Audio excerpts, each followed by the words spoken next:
नमस्कार, मी Kalpana. Welcome to mom's kitchen. हे बघा, हे आहे आईचं शेत. वाव, किती छान कैऱ्या असे लागलेले आहेत. हाताने तोडून घेऊ एवढे खाली आणि एवढे मोठे मोठे कैऱ्या आहेत. हे आणलेत घरी. आता आपण ह्याचं बनवत आहोत आंबट गोड तिखट असं वर्षभर टिकणारं लोणचं. असं हे नक्की तुम्ही करून बघा. हे आपण 4 ते 5 तास असं पाण्यात ठेवून द्यायचं.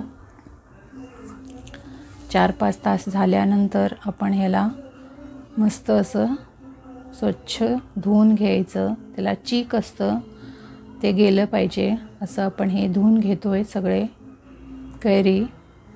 आणि ह्याला आपण नॅपकिननी सुखे असे पुसून घ्यायचे पूर्ण कैऱ्या.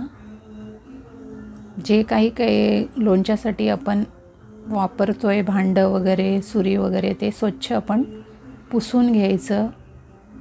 हे बघा, ह्याच्याने मी नेहमी कैरी कट करते दरवर्षी. जसं आपल्याला आवडेल त्या साईजचे आपण इथे फोड्या करूया. तुम्ही हे बाहेरून पण कट करून आणू शकता. ह्याचा अडकित्ता असतो. हे बघा, अशा एकदम पांढरे शुभ्र अशा कैऱ्या आहेत. म्हणजे ह्याचं लोणचं भरपूर दिवस असं टिकतं. हे बघा, अशा प्रकारे मी सर्व कैऱ्यांचे फोड्या कट करून घेतलेल्या आहे. आपण हे एका भांड्यात पुरत नाही म्हणून 2 भांड्यात टाकलं आहे. आणि हळद आणि जाड मीठ आपण ह्या कैरींच्या फोड्यांना लावून घेऊया आणि मस्त असं मिक्स करूया.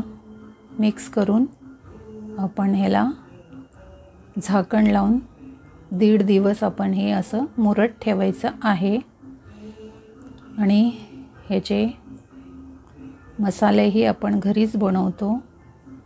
1.5 दिवस झाल्यानंतर आपण ह्या फोडी सगळ्या अशा काढून घ्यायचे. बघा, किती छान असं मुरलेले आहेत ह्या फोड्या. असं पाणी सुटलेलं आहे पूर्ण. ह्या पूर्ण फोड्या काढून आपण असं ताटामध्ये पसरवून उन्हामध्ये 4 तास आपण असे कडक उन्हामध्ये सुकून घ्यायचं. ऊन नसेल तर तुम्ही 24 तास फॅनखाली सुकवू शकता. हे आहेत सगळे आपण लोणच्यामध्ये वापरणारे मसाले. हे आहे मोहरीची डाळही तुम्ही वापरू शकता, पण मी इथे मोहरीच वापरते. हे माझ्या आईची रेसिपी आहे. हे बघा, अशी मोहरी आपण थोडीशी गरम करून घ्यायची. जास्त असं भाजायचं नाही, थोडंसं गरम करून घ्यायचं. हे झालं की आपण इथे बडीशोप गरम करून घेतो आहे. जे काही वस्तू आपण लोणच्यासाठी वापरतो आहे ते थोडं थोडं आपल्याला भाजून घ्यायचं आहे. मेथी दाणे हे पण भाजतो आहे आपण. ह्याचं प्रमाण आणि काय काय लागणारे मसाले ते सगळं मी डिस्क्रिप्शनमध्ये दिलेलं आहे, तुम्ही बघू शकता. दालचिनी, कलोंजी सगळं हे आपण असं भाजून घेतो आहे. हळद पण भाजून घेतो आहे. मीठ पण थोडं परतवून घेतो आहे. आणि हे सगळं वाटून घेतो आहे आपण हे सगळं. आणि हे आहे हिंग जाड, ते थोडंसं वाटून ह्या मसाल्यामध्ये टाकून ह्याची आपण मिक्सरला पावडर करून घेऊया. आणि मोहरीची ही पावडर ही तयार झालेली आहे. आपण आता ह्या फोड्यांना ही मोहरीची पावडर आणि हे मसाला असं पूर्ण लावून घेऊया. आणि अख्खे बडीशोप टाकायची थोडी. हे तिखट आहे आणि हे कलरसाठी काश्मीरी लाल मिर्च आहे आणि मीठ आहे. आणि ह्याला चांगलं आपण मस्त मिक्स करून घेऊया. ह्याचं प्रमाण मी दिलेलं आहे, तुम्ही नक्की बघा आणि एकदा करून बघा, तुम्हाला खूप आवडेल. आवडल्यास लाईक करा, शेअर करा, सबस्क्राईब करा. हे आहे गूळ, बारीक असं कट करून आपण हे गूळ पण ह्या फोड्यांना लावून घेतो आहे. आणि हे सगळं मिक्स करून आपण इथे तेल कडकडत ठेवलेलं आहे. तेल पूर्ण थंड, बघा हे असं थंड झालं पाहिजे.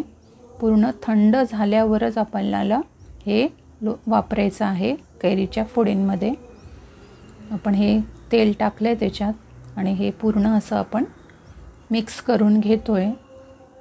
मिक्स करून हे लगेच आपल्याला भरायचं नाही आहे. हे पण आपल्याला 1 ते 1.5 दिवस असंच ठेवायचं आहे. एक अधूनमधून 3-4 तासांनी आपण ह्याला मिक्स करत राहायचं. म्हणजे गुळाचं पाक असं होतं आणि तेलही मस्त सुटतं. भरणी असे स्वच्छ धुवून उन्हात सुकवायची आणि हिंगाचं धूर द्यायचं आणि मग आपण ह्याच्यामध्ये हे लोणचं भरायचं आणि पांढरा कपडा बांधून वरून झाकण लावून टाईट ठेवून द्यायचं. या टोपात बघा मसाला होता, मी भात टाकला आहे आणि मस्त असं मिक्स केलं आहे आणि वाव, खूप छान लागतं. तुम्ही हे लोणचं नक्की करून बघा, तुम्हाला आवडेल. थँक्यू.